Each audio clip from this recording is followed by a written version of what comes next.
Hey folks, Professor Gray here, ready to do some extra practice problems from Chapter 6, good old normal distribution. Alright, here's example number 1. It says use the empirical rule, alright, that's also called the 68, 95, 99.7% rule, to determine the following under the normal curve. Okay, part A says, find the approximate area within one standard deviation above and below the mean. Okay, so in your normal curve, you have the middle is the mean, and above and below one standard deviation, this would be minus one of them, this would be positive one of them. That area between is going to be 68% of the area under the curve. So there you go, that's the answer, 68%. Part B says the approximate area within two standard deviations above and below the mean. Again, here's my sketch. In the middle, I've got the mean. If I go out 2 standard deviations, both sides, the area under the curve will be about 95%. So that's the answer, 95%. Part C says, well, what about the area within 3 standard deviations above and below the mean?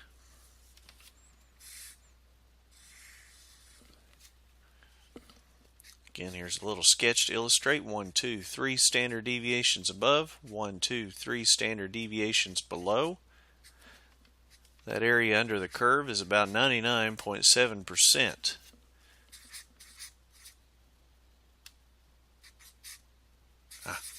Sorry, typo with a marker, it's rough. I'd use a pencil, but it doesn't show up as good for you guys. Alright, so those are the answers for A, B, and C. I could have also written them as their decimal equivalents, 0.68, 0.95, and 0.997. That would, of course, be the same amount. Here's number 2. It says, what's the total area to the left of the z-score, 1.44, in a standard normal distribution? Use appropriate notation and round to 4 decimal places. Alright, I'm going to include a few other things as well. I'm going to use the statement, probability, that z, because it's a standard normal distribution, less than, because it's left, 1.44. There's a probability statement. Now for a sketch, the zero's in the middle, because it's standard. 1.44 will be, I don't know, about here. And I need all the area to the left of that. Technically, it goes from negative infinity to 1.44. Alright, here's what I'm going to type in my calculator. Normal CDF, because I'm looking for an area. Pick a ridiculously negative number to the left, so negative 1 million or negative 10,000 up to 1.44, and then 0 and 1 because it's a standard normal distribution. It's in second bars, number 2. Let's see what we get.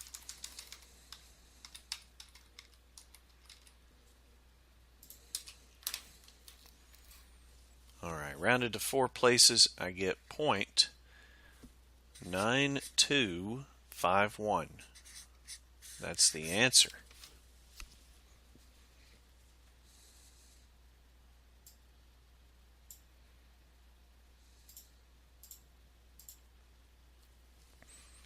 Number 3. Number 3 says, what's the total area to the right of this z-score in a standard normal distribution? Okay, my notation would be like this. Z is greater than negative 0.73. Don't forget the approximately equals. Now for a little sketch, it doesn't have to be pretty.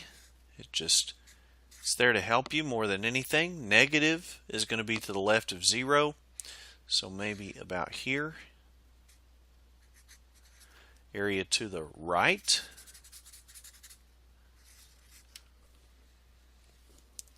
Now my calculator syntax is normal CDF, negative 0.73 up to some very large number. Put in the 0 and the 1 at the end.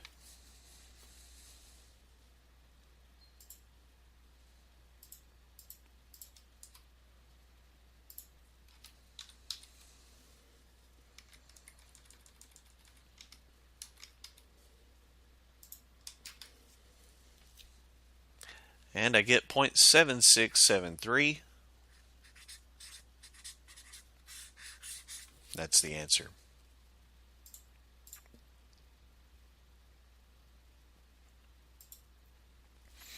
Onward to number 4.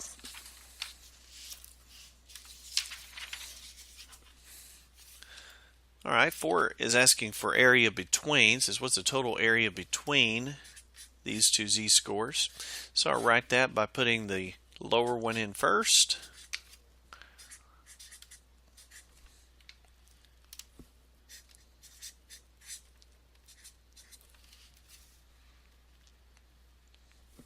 Now sketch.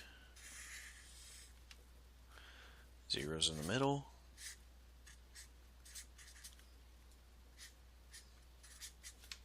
Need the area between the two.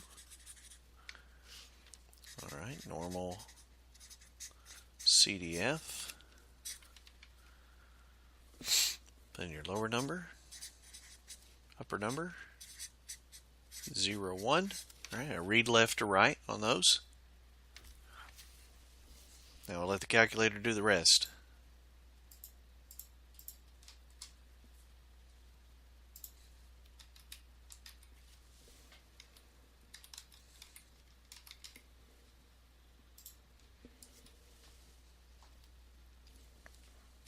And we have it 0.8204.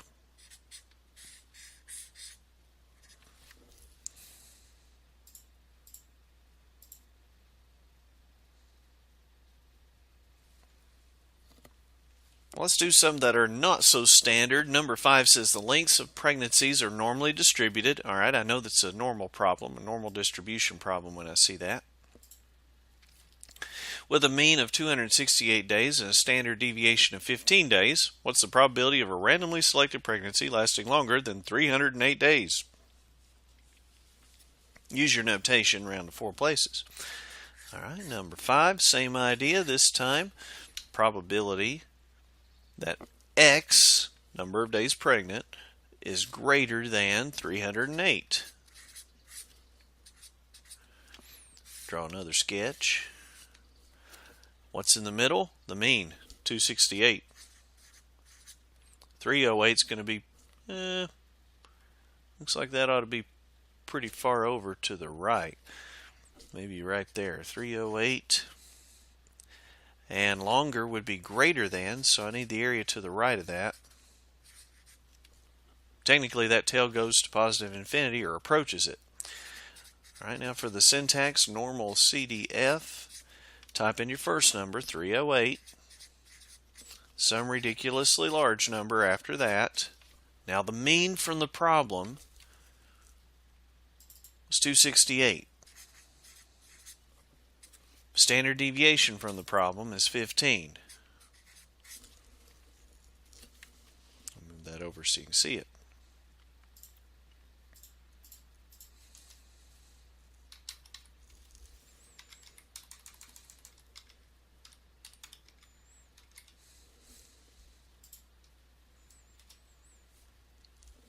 All right, so the answer is going to be 0.0038.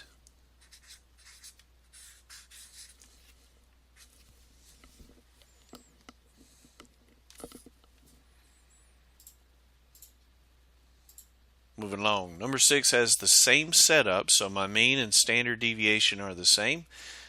This time, though, it asks what's the probability of a randomly selected pregnancy lasting less than 240 days. So X is less than 240.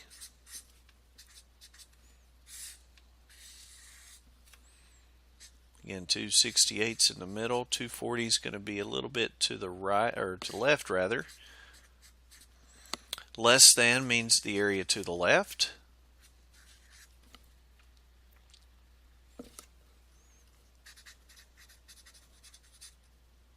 Normal CDF. Pick a negative, ridiculously large number. Go up to 240.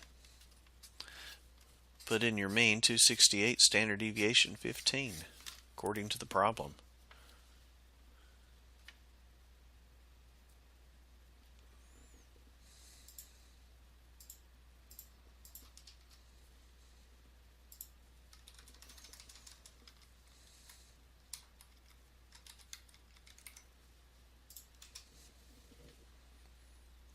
Now when we round that one, the 7 makes the 9 go up, which makes the second 0 go up by 1. So 0.0310 is your answer once rounded.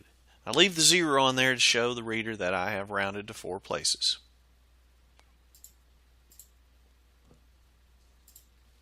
Number 7, same setup. This time it asks about the pregnancy length being between a certain number of days. And it says, what's the probability that one would last between 255 and 300 days? All right, so write your lower one first, 255 less than x less than 300. And I'm using x because it's a non-standard normal distribution. Now for a sketch, 268's in the middle, so 255 probably down here. 300's going to be up here a little ways. Need the area between them. I go through a lot of markers when I teach chapter 6.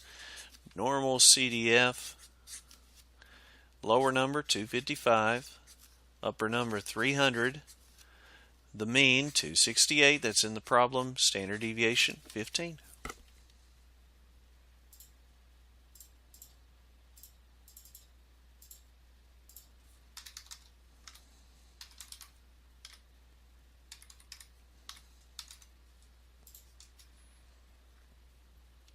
And the answer is 0.7905. Oh, watch the rounding on that one. The 8 makes the 4 go up by 1. That's your answer. Okay, so now we've done standard and non-standard normal CDF problems.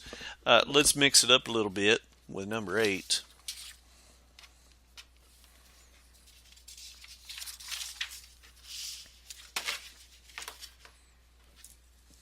Just when you think you know the answers, I change the questions. Number 8, what standard score separates the top 21% of area in a standard normal distribution?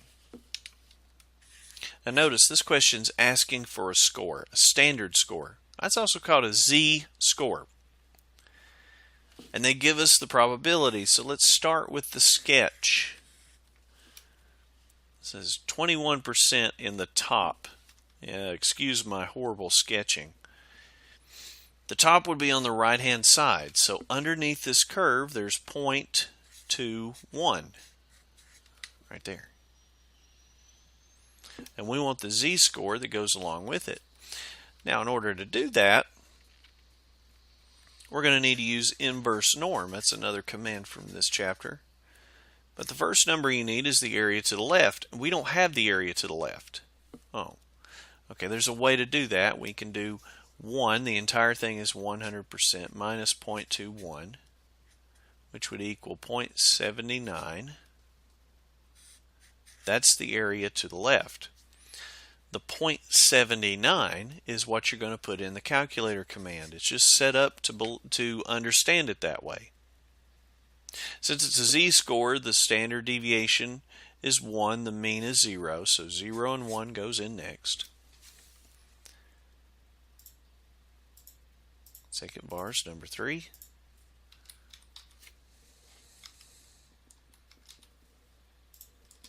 And there's my answer. Typically z-scores are rounded to 2 decimal places, and the directions even tell us to do that. So we get 0.81.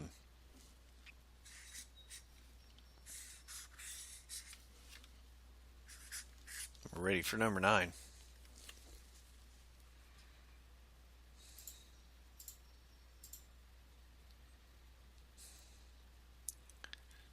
Number 9 says what standard score, again a z-score, separates the bottom 18% of area in a standard normal distribution. Start with your sketch. Oh, I know that's bad. Notice it says the bottom 18%, so it's already on the left. Hooray! That's great because inverse norm understands that left-hand side stuff. 0.18 goes in, 0 and 1, and we'll have the answer.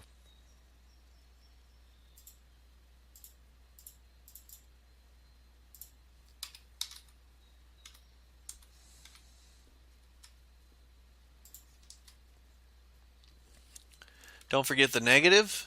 It's negative 0.92. Rounded to 2 places.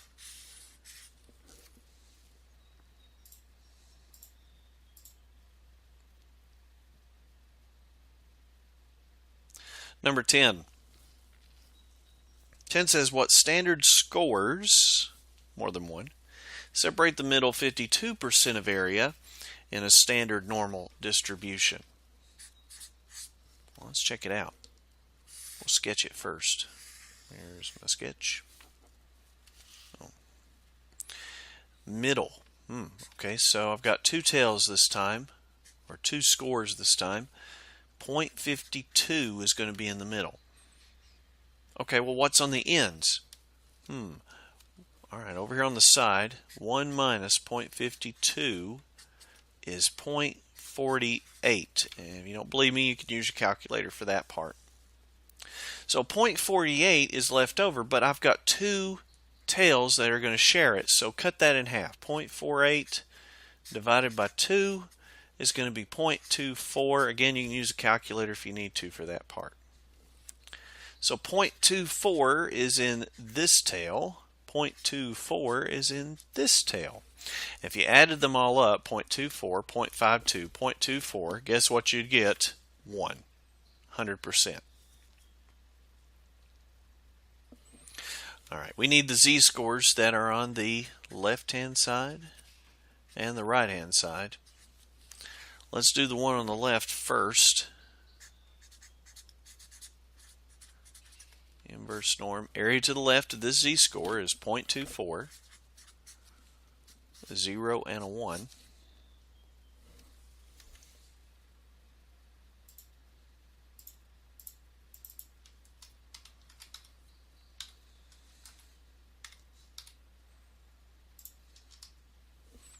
Rounded to 2 places, I get negative 0.71. That's half of my answer. I need the other half. Let's pretend that we haven't seen a pattern yet and we want to find the one on the right. Here's the calculator command for it. Since the z-score on the right has everything to the left except this 0.24 in the tail, you can do it this way. You can do inverse norm 1 minus 0.24. That's a 1 minus. I'm actually going to rewrite that just so it shows up well. 1 minus 0.24. That's better. 0 and 1. You can just type the 1 minus directly into the calculator. Inverse norm 1 minus 0.24 comma 0 comma 1, and there you go. That's the one on the right. Round to 2 decimal places, you get positive 0.71. How interesting that is. You have to have both of those tails since we're talking about the middle 52% to complete the answer.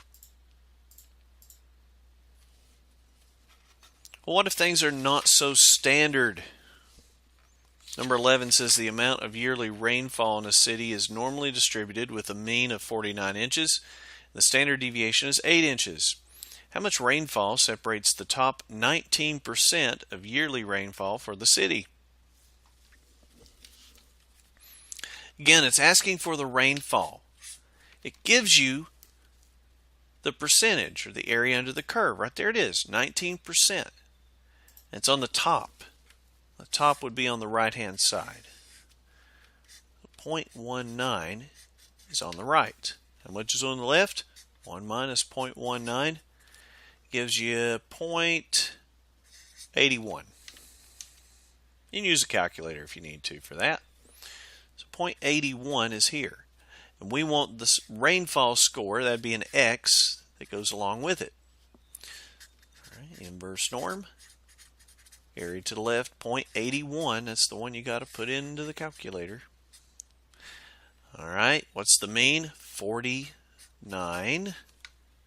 Standard deviation, 8. Pay attention. It's really easy to go ahead and write a 0 and a 1 in there.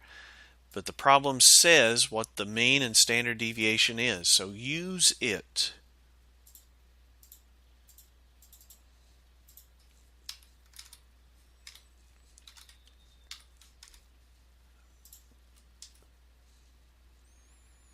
Then we get an answer. It's okay that it's over 1.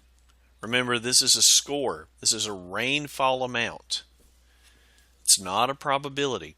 So it's rounded to 2 places. We get 56.02 inches.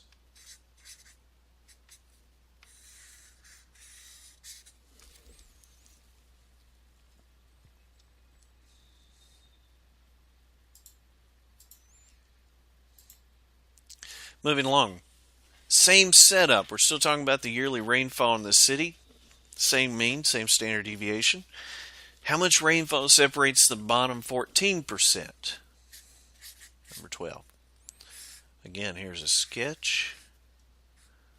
Not a very good one, I know. Bottom 14 is going to be on the left. So celebrate. Huzzah! You don't have to subtract anything. You can go straight to inverse norm. 0.14. The mean's next, 49, then standard deviation's 8.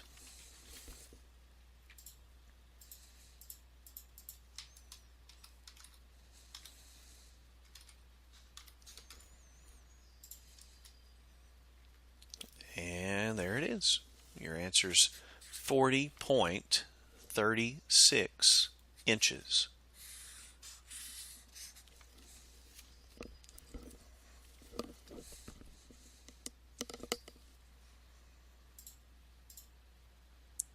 Number 13 is a middle one. Same setup. How much rainfall separates the middle 31% of rainfall for the city? All right.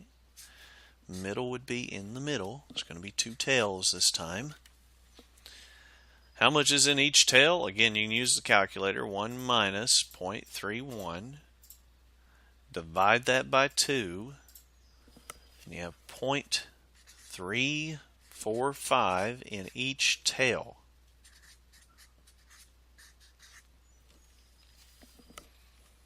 Both of these numbers are going to be X values. They're rainfall amounts.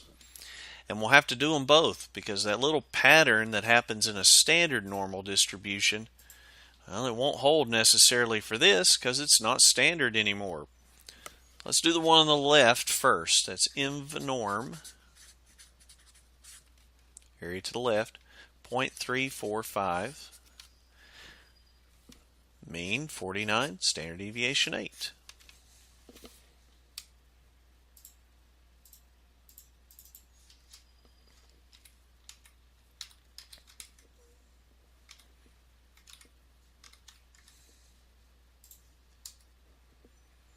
You get 45.81 inches. That is a 5, not a 3. All right, now for the upper one. calculator syntax, you do inverse norm. The one on the right has the total area under the curve behind it except for 0.345. So everything under the curve except 0.345 is to the left of this x-score. All right, so we can do 1 minus 0.345, 49, and 8. And type the 1 minus directly into your calculator.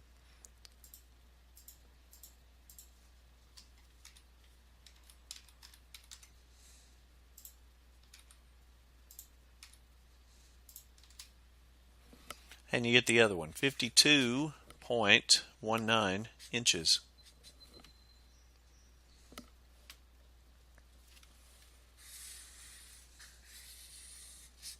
Those two x values make up your answer. You have to have them both. If you're working in the homework, you have to put a comma between the two values.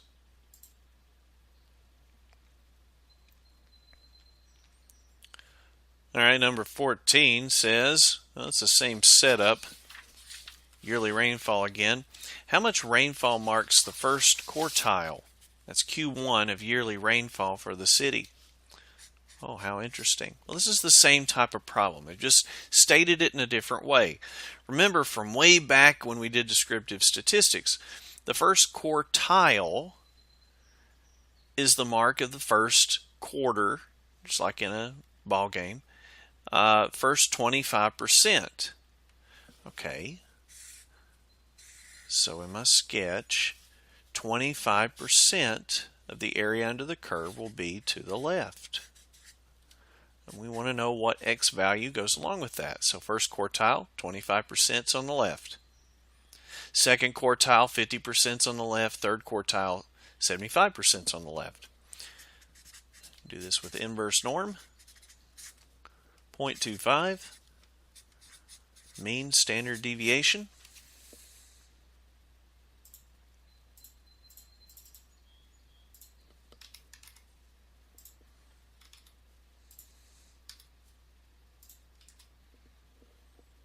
And we got it, 43.60. That's the answer. Don't forget about those quartiles. Blast from the past. Number 15. Same setup. Says how much rainfall marks the 91st percentile, or P sub 91.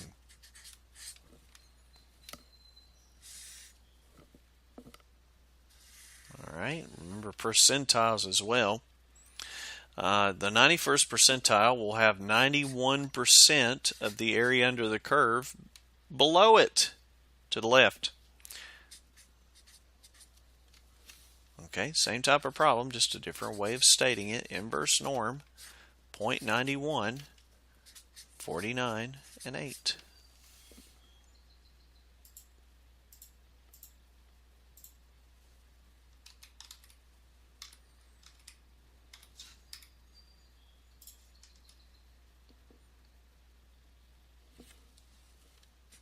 $59.73 inches.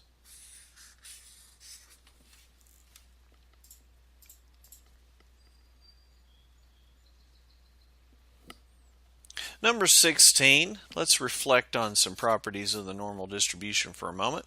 What is the effect on a normal distribution if the standard deviation increases while the mean stays the same? On a standard normal or even a non-standard normal distribution, the mean's in the middle, and the standard deviation is how spread out everything is. So if your standard deviation increases, it's going to get wider. It'll stay where it is. The center will stay where it is on the x-axis, but the chart or the graph itself, the curve itself, will stretch out, kind of like Stretch Armstrong used to do. The area under the curve will still be equal to 1. So let's kind of verbalize that a little bit. The normal curve, or the curve, it'll get wider and shorter.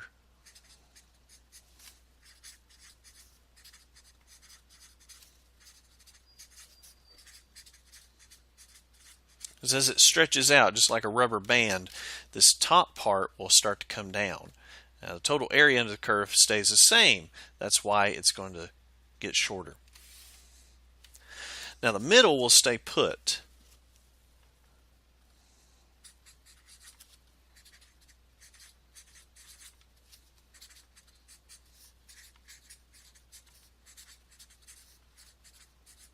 On the x-axis.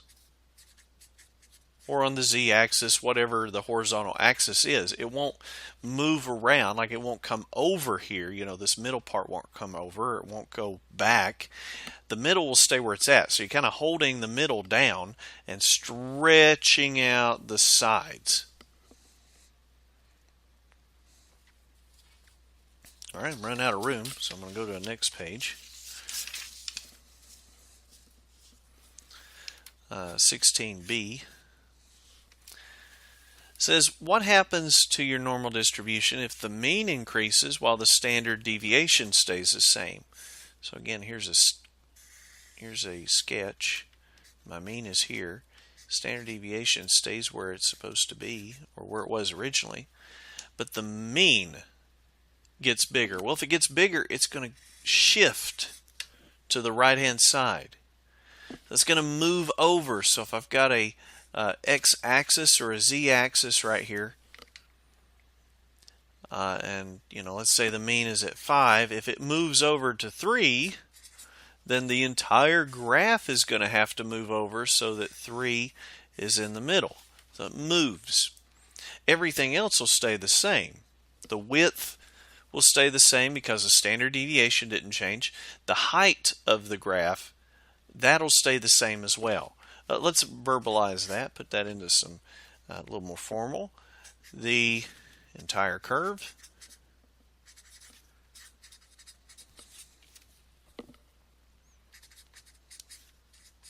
will shift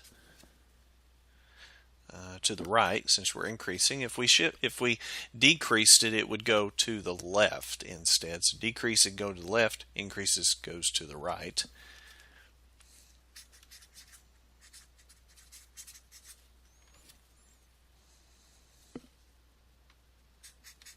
And the width and height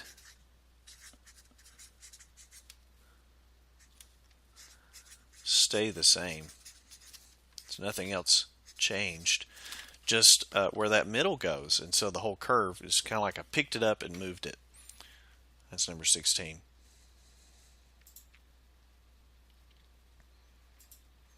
All right, over to 17. 17 says pulse rates of women are normally distributed with a mean of 77.5 beats per minute and a standard deviation of 11.6 beats per minute. If 10 women, that's more than one, are randomly selected, what's the standard error of the mean? Use appropriate notation round to 2 places. All right, there's a formula for standard error of the mean. It's sigma over the square root of n. So let's substitute in and solve. The standard deviation, that's sigma, is 11.6. Sample size is 10. Okay, calculator will take care of that for us. Don't forget the divided by part.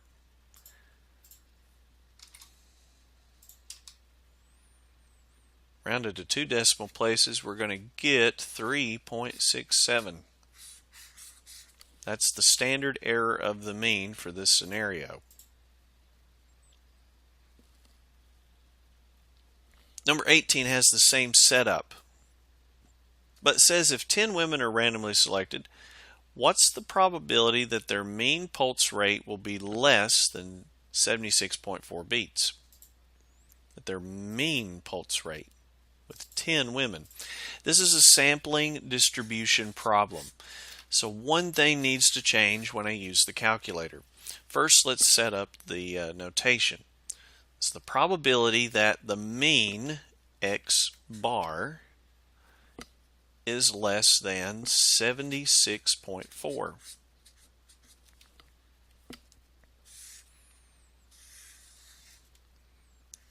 right, here's my drawing. The middle is 77.5. So 76.4 is going to be somewhere to the left of that. Less than is the area to the left. So negative infinity up to that number. All right, now for the calculator command. Normal CDF. Put in your lower, negative something ridiculous, up to 76.4.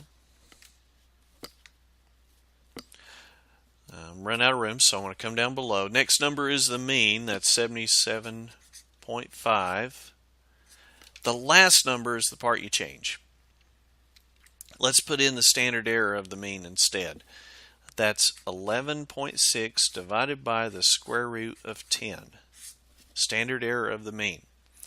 And I like to type it directly into my calculator.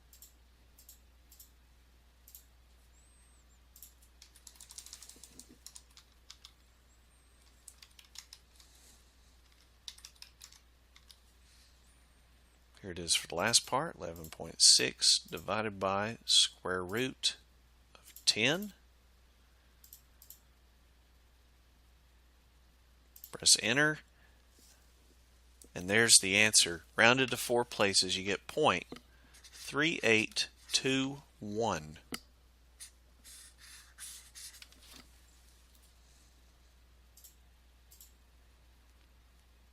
So everything's the same as what we've done before, but change the very last number to the standard error of the mean.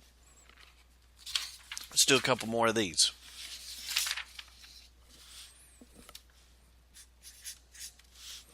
Number 19 has the same setup, but this time it says what's the probability that the mean pulse rate will be greater than 90 beats per minute? Probability X bar, mean pulse rate for 10 women, greater than 90. And a sketch. 77.5's here. 90 is going to be pretty far over. Greater than's everything to the right.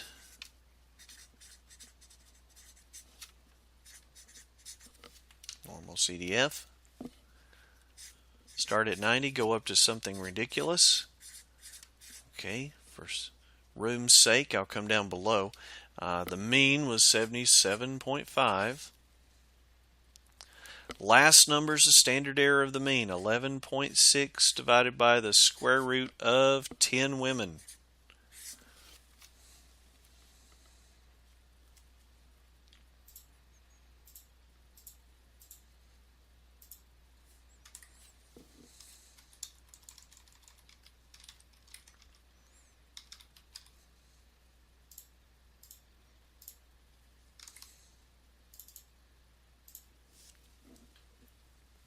Oh, and I get quite the interesting answer. Let's talk about this answer for a minute. I get 3.28 approximately. And then there's this E negative 4 on the right hand side. Okay, that really means it's 3.28 times 10 to the negative 4th. Take your decimal, move it 4 places to the left.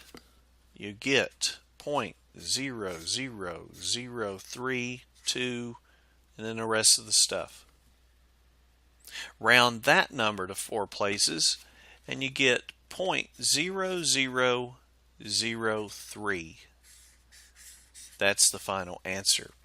So with those scientific notation answers, convert it out of scientific notation first, and then round to 4 places.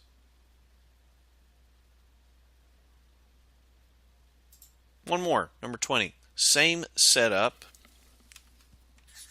If 10 women are randomly picked, what's the probability their mean pulse rate will be between 72 and 84 beats per minute? 72 less than X bar, less than 84. There's the notation. Now a sketch. 72 is going to be on the left. 84 is on the right. Need the area between them.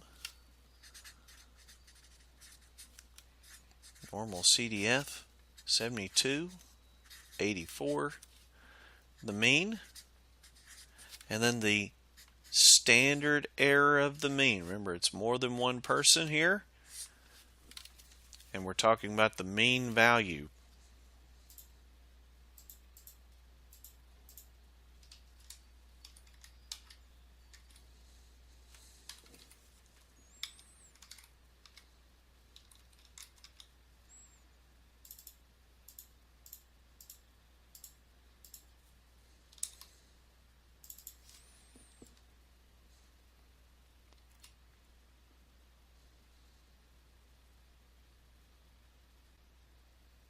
When I get my answer, it is 0.8949.